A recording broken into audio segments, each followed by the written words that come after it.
మనం చూస్తున్నాము ఈ ఘట సర్పము అనగా ఈ dragon, the red dragon, Lucifer, అపవాది, వాడు ఎన్నో ప్రయత్నాలు చేశాడు. యేసు పుట్టిన దగ్గర నుండి ఆయనని చంపేసి అంతటితో క్లోజ్ చేసేసి వాడు వెళ్దాము అని.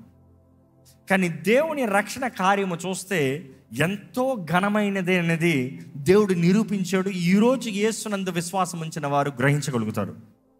So I want to talk about Christmas again. అంటే క్రీస్తు జననాన్ని జ్ఞాపకం చేసుకుంటే ఈ లోకంలో చూసినప్పుడు it was a normal day. సడన్గా దూత మరీ ముందు వస్తాం, మాటని తీసుకొస్తాం. అక్కడి నుండి తనకి శ్రమలు ప్రారంభమవుతాం. అక్కడి నుండి యోసేపు దగ్గరకు దేవుని దూత మరలా కనబడతాం. యోసేపుతో దేవుడు మాట్లాడిన తర్వాత వారిద్దరిని జతపరుస్తాం. అక్కడి నుండి when the time came Elizabeth దగ్గరికి వెళ్తాం. అదంతా తిప్పిన తర్వాత ద డ్యూ టైం, ఆయన గర్భం నుండి బయటికి రావాల్సిన సమయం వచ్చేటప్పటికి ఆయనకి చోటు లేదు. It was a pain, it was suffering, it was loneliness. ఆ ఏకాంతంలో, ఆ నొప్పిలో, ఆ బాధలో మరియా డెలివరీ ఇస్తాం. అక్కడ నుండి మనం చూస్తే దేవుని వాక్కు గొల్లలకి కనబడి, ఇదిగో మీకు శుభవర్తమానం, నేడు మీకు రక్షకుడు జన్మించున్నాడు. Good news for you all, రక్షకుడు జన్మించాడు. రక్షకుడు జన్మించాడంటే నీ జీవితంలో రక్షణ కార్యము, విడుదల కార్యము జరుగుతాం ప్రారంభిస్తుంది. నీకు స్వతంత్రత కలుగుతాం కనబడుతుంది. కానీ అపవాది ఊరుకోలేదు ఏమాత్రం. జ్ఞానులు వచ్చినప్పుడు రాజు దగ్గరికి వెళ్ళారంట, హేరోదు దగ్గరికి. అక్కడ నుండి ఆయనకి బాధ కలిగింది. నాకు చెప్పకుండా పారిపోయి వెళ్ళిపోతారు వీళ్ళు, చంపేయి. నేను కాక ఇంకో రాజు ఉండటానికి వీల్లేదు, చంపేయి. నేనే రాజుగా ఉండాలి, ఇంకొక రాజుగా ఉండటానికి వీల్లేదు, చంపేయి. ఆ హేరోదు మానవుడు కానీ అపవాది ద్వారా పట్టి పీడించబడినవాడు. బైబిల్లో చూసినప్పుడు, చరిత్రలో కూడా చూస్తే 4 హేరోదులు ఉంటారు. ఒకే హేరోదు కాదు. మన బైబిల్ మొత్తం చూసే నూతన నిబంధనల సువార్తల్లో దర్ ఆర్ 4 kinds ఆఫ్ హేరోద్స్. అందులో ఒక హేరోదు అయితే నేనే దేవుణ్ణి, నేనే దేవుణ్ణి, నేనే దేవుణ్ణి అన్నాడు. అందులో ఆ హేరోదు అయితే గర్విష్టి అయినది హేరోదు. అందరి ముందు స్పీచ్ ఇచ్చాడంట. ఆయన ఇచ్చిన స్పీచ్కి అందరు మురిసిపోయి దేవుడు మాట్లాడినట్టు ఉంది అన్నారంట. ఈయన గర్వించాడంట, నేను దేవుణ్ణి. అక్కడికక్కడ పురుగులు పట్టి చచ్చాడంట.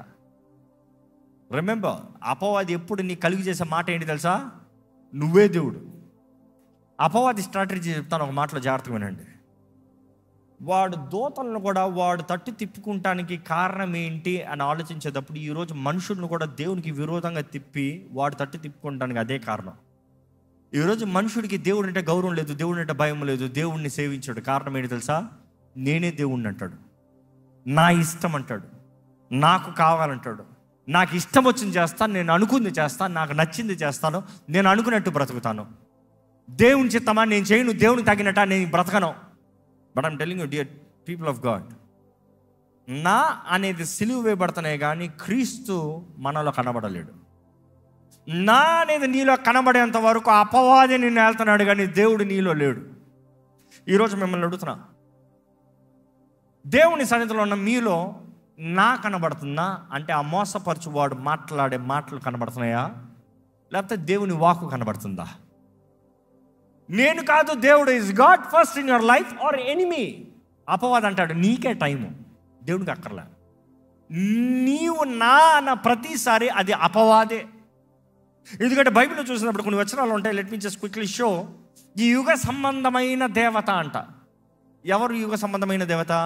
ఎఫెసీయులకు రాసిన పత్రిక 2:2 చూస్తే, మీరు వాటిని చేయొచ్చు వాయుమండల సంబంధమైన అధిపతిని అనగా అవిధేయులైన వారిని ఇప్పుడు ప్రేరేపించు శక్తికి అధిపతిని అనుసరించి ఈ ప్రపంచ ధర్మము చొప్పున మునుపు నడుచుకొంటిరి. మనం చూస్తున్నాము వాయుమండల అధిపతులు. ఎవరది వాయుమండల అధిపతులు? It's a very important subject. ఎందుకంటే మనం పోరాడేది మనుషులు కాదు, వాయుమండల అధిపతులు. One side of the entity. ఈ one side of the entity చూస్తే చాలా భయంకరమైనది. ఈరోజు ప్రతి స్థలానికి ఒక ఏరియాకి ఒక అధిపతి ఉంటాడంట. అదే మన దానియేలు గ్రంథంలో చూస్తాము. దేవుని దగ్గర నుండి దానియేలు ప్రార్థన చేసిన మొదటి రోజే దేవుని దగ్గర నుండి జవాబుతో గాబ్రియేలు బయలుదేరాడంట. కానీ ఆ గాబ్రియేలు మొదటి రోజే రాలేకపోయాడు. అందుకనేనేమో చాలామందికి మీ ప్రార్థనలకు జవాబు రావట్లే. మీరు ప్రార్థన చేస్తాం దేవుడికి వినబడక కాదు, కానీ దేవుడి జవాబు మీరు వినలేకపోతున్నారు. దేవుని సన్నిధిలో ప్రార్థన చేశాడు కానీ జవాబు రావట్లేదు. అడ్డుకుంది ఎవరంట? వాయుమండల అధిపతులు. ఎవరంట? The prince of Persia. ఆయన పర్షియాలో ఉన్నాడు, ఆ ప్రాంతంలో ఉన్నాడు. ద ప్రిన్స్ ఆఫ్ పర్షియా ఎవరు? రాజా, మామూలు మనుషుడా?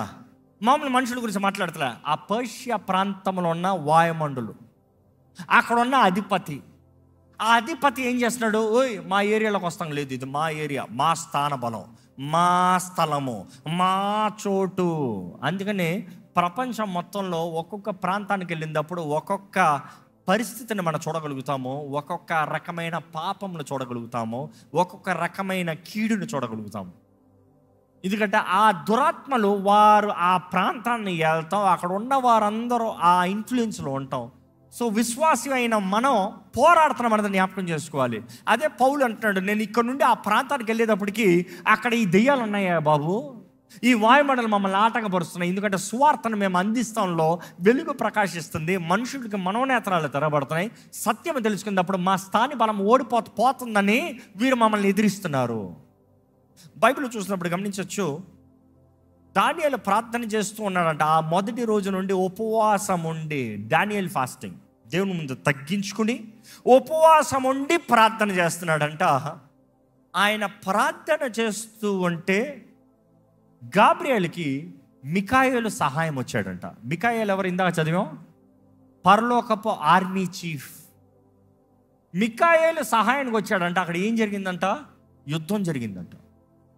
ఆ ప్రార్థనకి జవాబు రావటానికి యుద్ధం జరగాల. Because we take it so easy. ఈరోజు అరే ప్రార్థన చేస్తే దేవుడు జవాబు ఇట్లా ఇచ్చేస్తాడు. కొన్ని ప్రార్థనలు అలా కాదు, ఆ వాయుమండలు ఒప్పుకోవు.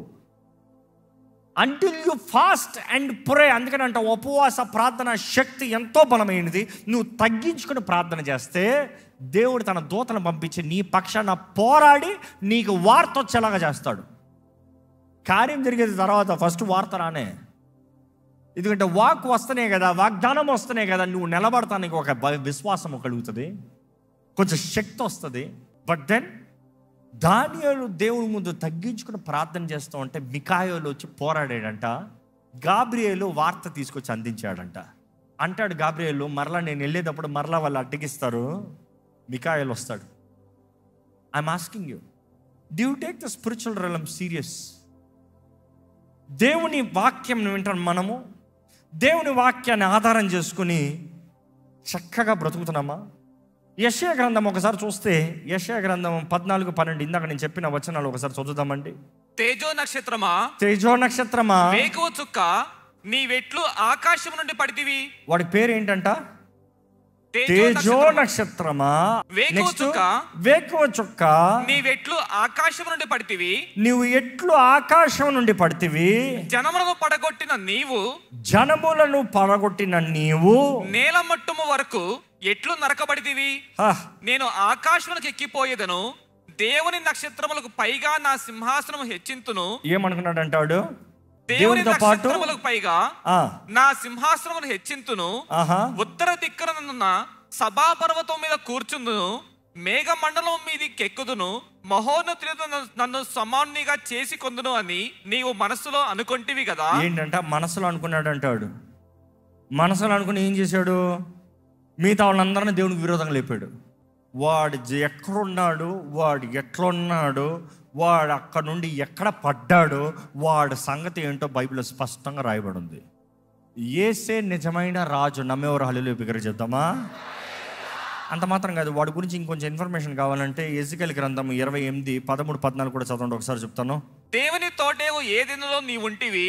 వాడు ఎక్కడున్నాడంట? దేవుని తోటైన ఏదెను. ఎప్పుడు వచ్చాడు? అబ్బిగా పడిపోయాడు కాబట్టి. అదే అంటాడు ప్రకటన గ్రంథం 12 చదివినప్పుడు, అక్కడ పరలోకంలో యుద్ధం జరుగుతాం, వాడు అనుచరులు 1/3 3/3 దూతల కింద పడతాము, వారు దురాత్మలుగా అపవిత్రాత్మలుగా మారుతాము. వాడు ఎక్కడున్నాడంట? ఏదేను తోటలో ఉన్నాడంట. అవ్వను మోసపరిచింది ఆ ఘట సర్పమే అని బైబిల్ తెలియజేస్తుంది. కంటిన్యూ చేయండి. మాణిక్యము, గోమేధికము, సూర్యకాంతమణి, రక్తవర్ణపు రాయి, సులిమాని రాయి, మరకతము, నీలము, పద్మరాగము, మాణిక్యము అను అమూల్య రత్నములతోను బంగారముతోను నీవు అలంకరింపబడి ఉన్నావు. వాడు ఎట్లా ఉన్నాడంట? నువ్వు అనుకున్నట్టు మామూలుగా లేడాడు. అంత అలంకరించబడ్డాడంట. Continue please. నీవు నియమింపబడిన దినమున పిల్లన గ్రోవులు వాయించు వారును నీకు సిద్ధమైరి, అభిషేకము నొందిన కెరూబవై యొక్క ఆశ్రయముగా నీవు ఉంటివి, అందుకే నేను నిన్ను నియమించి తిని. అభిషేకము పొందిన కెరూబువు నువ్వు ముందుండి నడిపించేవాడివి. దేవుడు అందుకనే ఆయన నియమించాడంట. అపవాదిని వాడు పడతానికి ముందు వాడు మంచి దోతే. ఒకసారి ఆగండి, వాడు చేయబడింది, was he made perfect? God is saying yes, I made you 100% perfect. First అభిషేకించబడిన కెరూబు అంతా బాగానే ఉంది, బాగానే ఉన్నాడు, దేవుని సన్నిధిలో ఉన్నాడు, దేవుని సింహాసనం ముందున్నాడు, ఎవ్రీథింగ్ వాజ్ ఫైన్. ఒక్కరోజు ఒక్క తలంపు వచ్చిందంట, వన్ స్మాల్ థాట్. ఇదంతా నాకైపోతే ఏంటి? వీళ్ళందరూ నన్నే కదా పొడుతున్నారు. చూసి ద డిసీవర్, అపవాది దేవుణ్ణి పోరాడాలని, దేవుణ్ణి నాశనం చేయాలని, దేవుని పైగా ఆడి సింహాసనాన్ని వేసుకోవాలని ప్రయత్నం చేస్తున్నాడు. కానీ దేవుడిని పోరాడి గెలవగలిగిన వాడు ఎవరన్నా ఉన్నాడా? Is God all mighty. ఎవరండి ఆయన? సైన్యములకు అధిపతి అయిన యెహోవా, ఎల్ ఎలియాన్. ఈరోజు బలవంతుడైన దేవుడు సాతాను తలకాయని చెత్తకొడతాం మాత్రం కాదు, నెక్స్ట్ మాట తెలుసా? మన కాలు కింద పెట్టాడంట. తెలుసా మాట అర్థం? సాతాను తలకాయ చెత్తకొట్టబడింది తెలుసా? వాడి టైం అయిపోయింది. అదే బైబిల్లో రాబడింది. వాడి టైం అయిపోయిందని వాడు తెలిసి వాడు చేసేది వేగంగా చేస్తున్నాడంట. వాడు సమయం అయిపోయిందని తెలిసి వాడు వేగంగా త్వరపెడుతున్నాడంట, ఎంతమందిని నాశనం చేద్దామని. Okay, finish this point. చదవండి, మీరు అది చదివి ముగించండి. వాడు ఎక్కడున్నాడంట? అభిషేకము నా కెరూబువే యొక్క ఆశ్రయముగా నీవు ఉంటివి, అందుకే నేను నిన్ను నియమించి తిని. దేవునికి ప్రతిష్ఠింపబడిన పర్వతం మీద నీవు ఉంటివి, కాలుచున్న రాళ్ల మధ్యను నీవు సంచరించుచుంటివి. వాడు ఎక్కడున్నాడంట? దేవుని పర్వతము పైన ఉన్నాడంట, కాలుచున్న రాళ్ళ మధ్య ఉన్నాడంట. నీవు నియమింపబడిన దినము మొదలుకొని పాపము నీ యందు కనబడు వరకు ప్రవర్తన విషయంలో నీవు యథార్థవంతుడుగా ఉంటివి. నువ్వు చేయబడిన రోజు నుండి పాపము నీలో కనబడేంత వరకు you were perfect. What? Devil was perfect before he become a devil. కానీ వాడిలో దోషము కనబడేంత వరకు, ఎప్పుడైతే దోషం వచ్చిందో, బైబిల్ చదివితే అర్థం చేసుకోవచ్చండి. దేవుడు అవకాశం ఇచ్చాడు సాతానుకు కూడా. ఈరోజు చాలామంది అడుగుతారు, సాతానికి దేవుడు కృపను చూపిడే? వాడి టైం అంతా అయిపోయింది, వాడి జడ్జిమెంట్, వాడి టైం సెట్ చేయబడింది, ఇంకా వాడి టైమర్ స్టార్ట్ అయింది, అందుకనే వాడు కంగారు పడుతున్నాడు. వాడికి తీర్పు అయిపోయింది. ఎప్పుడైతే యుద్ధం అయిందో తీర్పు అయిపోయింది అక్కడే. దేవుని వేలి దూరంగా పడవే పడ్డాను అన్నప్పుడు అయిపోయింది. ఇంకా వాడికి రక్షణ లేదు, వాడికి కృప లేదు, వాడికి అవకాశం లేదు. వాడంతము రెండవ మరణము. ఇంకో మాటలు చెప్పాలంటే అగ్ని గంధకములతో మండే స్థలంలో వాడు కాల్తనే ఉంటాడంట. అగ్ని ఆరతో పురుగు చావదు. ప్రకటన గ్రంథంలో మీరు చదివితే సాతాను పడవే పడతాం. ఆ సర్పము, ఘట సర్పము, ఆది నుండి మోసపరుస్తూ వచ్చిన సర్పము అగ్నిగొండాలను పడవేయబడతాం. కానీ వాడితో పాటు వాడు అనుచరులందరినీ కూడా తీసుకెళ్తున్నాడు. పరలోకం నుండి దూతలను తీసుకుని వచ్చాడు. ఇప్పుడు వాడు ఐడియా ఏంటి తెలుసా? నేను పోయే అగ్నిగొండంలో దేవుడు ప్రేమించిన ఈ మనుషులను కూడా తీసుకెళ్ళిపోతా. God so love the world, devil hates you. Do you think devil loves you? No no no. వాడు నిన్ను ప్రేమించి నీకు పోర్నోగ్రఫీ, నిన్ను ప్రేమించి నీకు మత్తు, నిన్ను ప్రేమించి నీకు డ్రగ్స్ ఎన్ని ఇస్తున్నాడా? No no no. ఒరే, నువ్వు మంచిగా బ్రతకూడదురా, నేను మాత్రం అగ్నిలో కాలాలా? దేవుడు నిన్ను ప్రేమిస్తే నువ్వు దేవుని దగ్గరికి వెళ్ళిపోతావా? ఆ ప్రేమించిన దేవుడు నిన్ను చూసి ఏడవనే పోగొట్టుకునే దాంట్లో నాతో పాటు నువ్వు రా, నువ్వు నాతో పాటు నాశనం అవ్వాలి. అందుకనే వాక్యంని జాగ్రత్త చదువుతానండి. Eternity is a choice. నిత్యత్వము నువ్వు చేయాల్సిన నిర్ణయం ఆధారం చేసుకున్నది. దేవుడు, సాతాను. అదే దేవుడు అంటాడు, ఇదిగో జీవం, మరణం, ఆశీర్వాదం, శాపం నీ ముందుంది. ఏది కావాలో కోరుకో, ఏది కావాలో కోరుకో. నువ్వు చేసే నిర్ణయాలను ఆధారపడే ఉంది. నువ్వు పరలోకానికి వెళ్తావా, దేవుడితో ఉంటావా, నిత్య అగ్నిలో ఆ రెండవ మరణంలో ఉంటావా? ఇప్పుడు ఈ విషయాన్ని మీరు అర్థం చేసుకుంటే వాడు ఎంత తంత్రగాడు, వాడు ఎంత మోసగాడు, వాడిలో దోషం ఉందంట. ఇంకా వాడి గురించి చదువుకుంటే వెళ్తే మీరు చదువుకుని పోవచ్చు, అక్కడ ఇంకా చాలా రాయబడి ఉంటుంది. కానీ వాడు ఇలాంటి వాడు ఒకప్పుడు మంచిగానే ఉన్నాడు, కానీ వాడు ఈ రీతిగా తయారవుతాం. ఇప్పుడు గమనిస్తే మీకు అర్థమవుతుంది ఇప్పటికే పిక్చరు.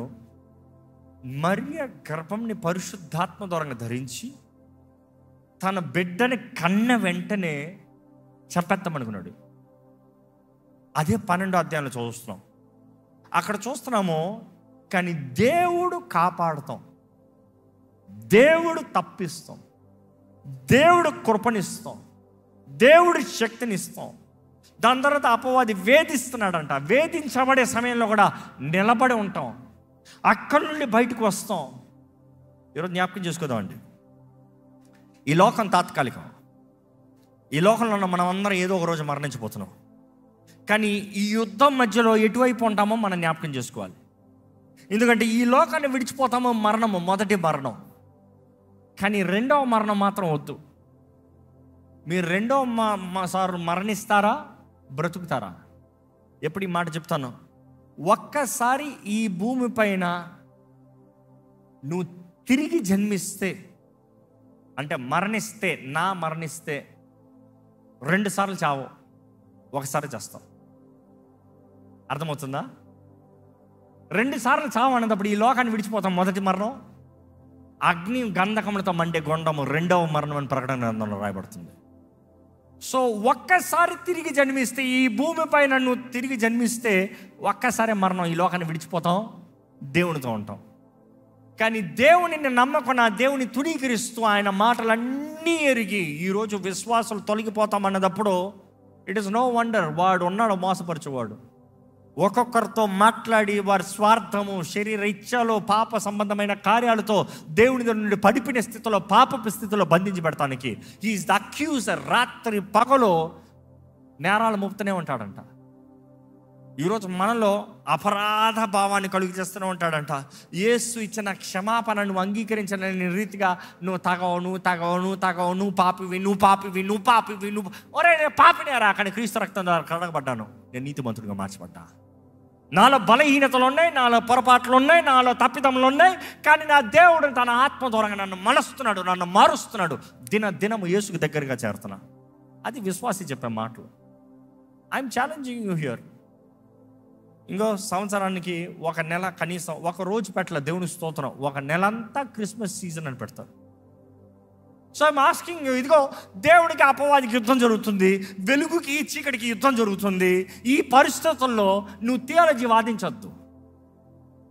వెలుగు సంబంధం నిలబడతావా, చీకటి సంబంధం నిలబడతావా? ఎక్కడ పోరాడతావు? నేను పోరాడు. The end of the battle is దేవుడు జయిస్తాడు, అపవాది వాడు అనుచరులను నాశనం చేయబడతాడు. మిమ్మల్ని వేడిది, ఇదిగో ఈ డిసెంబర్ నెల అంతే యేసు జన్మించాడు, క్రీస్తు ఎరగని వారికి శుభవార్త, ఇదిగో అయ్యా నీ పాపముల నుండి నిన్ను విడిపిస్తానికి యేసు ప్రభు జన్మించాడు. కానీ రక్షించబడిన వాడికి జ్ఞాపకం చేసుకోవాల్సింది క్రిస్మస్ అంటే ఆ యుద్ధం జ్ఞాపకం చేసుకోవాలి, ఆ రోజు జరిగిన యుద్ధం జ్ఞాపకం చేసుకోవాలి. దేవుడు ఆ మహిమనంతా విడిచిపెట్టి నీ కొరకు తగ్గించుకుని, దీనుడిగా తగ్గించుకుని, నరరూపధారిగా సమస్త పరలోక మహిమను విడిచిపెట్టి, పరలోకపు ప్రిన్స్, రాజు, దేవుడు నీ కొరకు దీనుడిగా తగ్గించుకుని వచ్చి నీ పాప భారములు, నీ దోషములు, నీ శాపముల్ని, నీ కీడునంతా కొట్టివేస్తానికి యేసు ఈ లోకంలోకి వచ్చాడు.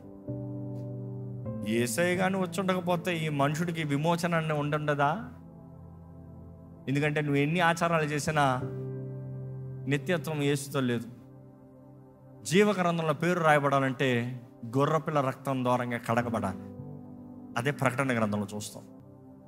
ఈరోజు మీకు ఒక్క మాట తెలియజేస్తున్నా, దేవుని సన్నిధిలో ఉన్న మీరు, make it a point, preach the gospel. ఈ December season do not leave any one opportunity. ఏ ఒక్కరికి సువార్తను ప్రకటించుకున్న ఊదురుగా లేదు. మీకు తెలిసిన వాళ్ళందరూ ప్రకటించాలి. నా కొరకు యేసు వచ్చాడని చెప్తాం కాదు, ప్రకటనలో చెప్పాలి, నీ కొరకు కూడా వచ్చాడు, మన కొరకు వచ్చాడు. మరణ ఛాయల నుండి మనల్ని విడిపిస్తానికి, వెలుగులోకి మనల్ని నడిపిస్తానికి, విడుదల కలిగిన, స్వతంత్రత కలిగిన జీవితంలో, అధికారం కలిగిన జీవితాన్ని మనకి ఇస్తానికి యేసు వచ్చాడు. ఎందుకంటే దిస్ ఇస్ వార్. విశ్వాసికి చెప్తున్నాను, దిస్ ఇస్ వార్. యుద్ధంలో ఉన్నాం. అపవాది ఎదురు చూస్తున్నాడు, నాశనం చేస్తాను చూస్తున్నాడు. This is war. Stay strong. దేవుని మహిమ కొరకుండండి, దేవుని సాక్షులుగా అవుతుందండి. ఇక్కడ ఎంతమంది క్రీస్తు రక్తంలో నిబంధన చేయబడిన వారు ఉన్నారో ఒకసారి చేతులు తలెలు చెప్తారా? ఈరోజు మనం దేవుని పక్షాన ఉన్నవారు మేము మౌనంగా ఉండటానికి లేదు. ఎందుకంటే బైబిల్ ఒకే మాట చెప్తుంది, పోరాడని వారికి దెబ్బ షోర్. దేవుడు కొట్టాడు, అపవాది కొడతాడు. కానీ పోరాడే ప్రతి ఒక్కరు సర్వాంగ కవచాన్ని ధరించుకుని అపవాదిని ఎదిరించాలంట, ఆపద్దినమందు నిలబడి పోరాడాలంట. కాబట్టి దయచేసి స్థలంలో ఉంచుతామండి, ప్రార్థన చేద్దాం. మన కొరకు రక్షకుడైన యేసుని బట్టి స్తుతిద్దామా? ఈరోజు నీవు ఆయనతో నిబంధన చేయబడ్డావు. ఆయన దీనుడిగా వచ్చాడు, నీ కొరకు తగ్గించుకుని వచ్చాడు. నీవు హెచ్చించబడాలని, నువ్వు ఘనుడిగా మార్చబడాలని, నువ్వు ఆయన సొత్తుగా నిలబడాలని. ఈరోజు అపవాది ఎన్నో రీతిలుగా మోసపరచాలని, నిన్ను దాడి చేయాలని, నిన్ను నాటకపరచాలని, నిన్ను దేవునికి విరోధంగా మార్చాలని అపవాది ఎంతో పోరాడుతున్నాడు. But be careful. యుద్ధం యెహోవాదే, నిశ్చయంగా జయము దేవునిదే. కానీ దేవుని సొత్తైన మనము ఆయన ఆత్మ ద్వారా నడిపించబడాలి. అడగండి, పరిశుద్ధాత్మ దేవా, నాకు కావాల్సిన శక్తిని దయచేయ, నాకు కావాల్సిన జ్ఞానము దయచేయ, నాకు కావాల్సిన అర్థం చేసుకున్న కృపను దయచేయ, అండర్స్టాండింగ్ని దయచేయ, నాకు కావాల్సిన సహవాసము, సహాయాన్ని, నడిపింపుని దయచేయ, నాకు కావాల్సిన బలము దయచేయ, నాకు కావాల్సిన తెలివిని దయచేయ ప్రభా. నన్ను దైవ భయముతో నింపయ్యా దేవా. నీ శక్తిని నా జీవితంలో కనబరచు ప్రభువా. పరమ తండ్రికి వందనాలు చెబుతామా దేవా. నువ్వు నన్ను ప్రేమించి నన్ను విడిచిపెట్టలేదయ్యా. అపవాదితో నాశనం అవుతానికి నన్ను విడిచిపెట్టలేదయ్యా. ఈరోజు నేను సజీవ లెక్కలో ఉన్నానంటేనే ఇంకా నువ్వు నన్ను ప్రేమిస్తున్నావు కాబట్టి, నాకు ఇంకా నువ్వు కృపణిస్తున్నావు కాబట్టి, ఇంకా నీ పక్షాన నేను జీవించాలని నువ్వు ఆశపడుతున్నావు కాబట్టి నన్ను పట్టుకోయ్యా, నన్ను బలపరచయ్యా. నీ సొత్తుగా బ్రతికే కృపను దయచేయ్యా. జయము కలిగిన జీవితము దయచేయ ప్రభా. స్వతంత్రత కలిగిన జీవితము దయచేయ్యా. సమాధాన సంతోషములతో బ్రతికే జీవితాన్ని దయచేయ ప్రభా. నీలో ఉన్న ఆనందము కలిగిన వారిగా జీవించే కృపను దయచేయ. సమస్త జ్ఞానానికి మించిన సమాధానము నా జీవితంలో దయచేయ ప్రభువా. మేలు చేసే ప్రభువా, నా జీవితంలో మేలు జరిగించయ్యా. నీ మేలైన కార్యాల్లో, నీ ఘనమైన కార్యంలో, నీ తలంపులు నా జీవితంలో నెరవేర్చు. అడగండి దేవా, నన్ను బలపరిచయ్యా, నన్ను పట్టుకో ప్రభా, నన్ను కడిగయ్యా, నన్ను నూతన పరిచయ్యా, నన్ను బాగు చేయ్యా, నన్ను స్వస్థపరిచయ్యా, నా హృదయాన్ని స్వస్థపరచు. అపవాది ఎంతగానో పాడు చేసి పెట్టాడయ్యా నన్ను. కరప్టెడ్ మైండ్, కరప్టెడ్ లైఫ్ దేవా, నాకు విడుదల దయచేయి దేవా. నువ్వు మా కొరకు వచ్చావన్న మాట ఎంత గొప్ప మాట ప్రభువా. We truly celebrate your coming, Lord. నీ రాకతో మాకు ఆనందము, నీ రాకతో మాకు జయము, నీ రాకతో మాకు విడుదల. మరణపు ముళ్ళని విరిచిన దేవా నీకు వందనాలు. మృత్యుంజయుడా నీకు వందనాలు. సజీవుడైన ప్రభువా నీకు వందనాలయ్యా.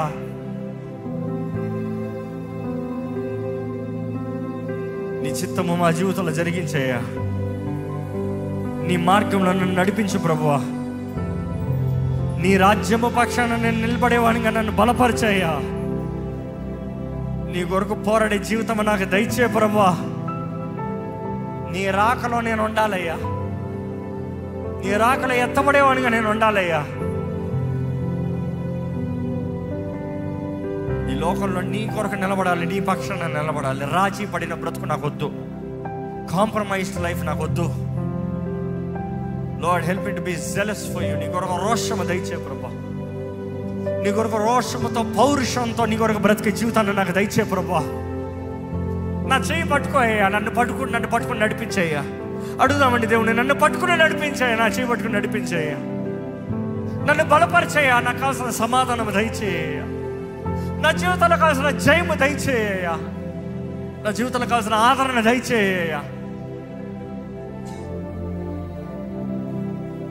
పరిశుద్ధ ప్రేమ తండ్రి, ఇదిగోనయ్యా ఈరోజు నీ సన్నిధిలోకి మమ్మల్ని తోడుకుని వచ్చావు, మమ్మల్ని తీసుకుని వచ్చావు.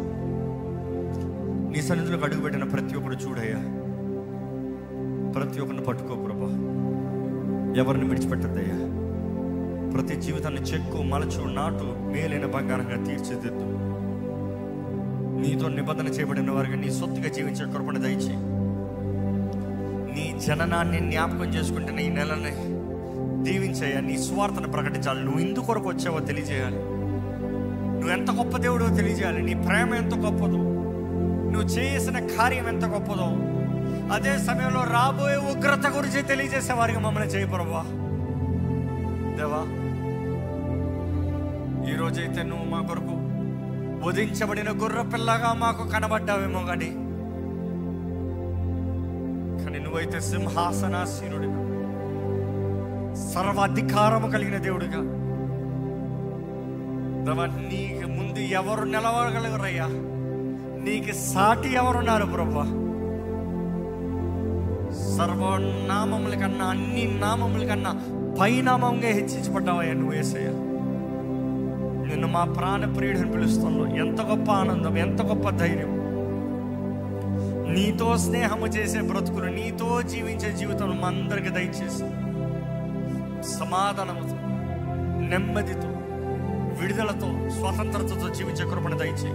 ఈ ఆలయంలో ఉన్న ప్రతి ఒక్కరిని చూడు. బంధించబడిన స్థితిలో ఇక్కడ ఎవరు ఉంటానికి వీల్లేదయ్యా.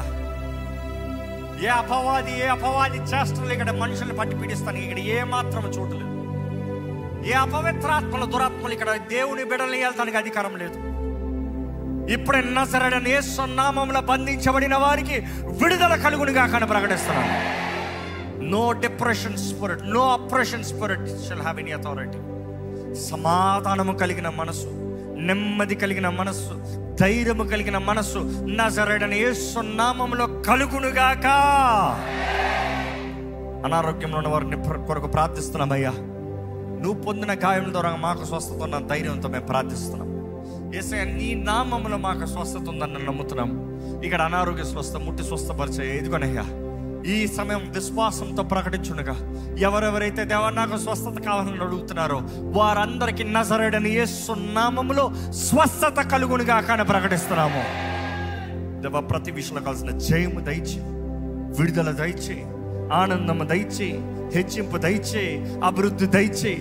నీ సాక్షులుగా జీవింపజేసి నీ కృపలో నడిపించమని దేవా అంతము వరకు నీ కొరకు నమ్మకంగా జీవించే జీవితం మాకు దయచేయమని నజరేయుడైన యేసు నామములో అడిగి వేడుచున్నాము తండ్రి. ఆమేన్.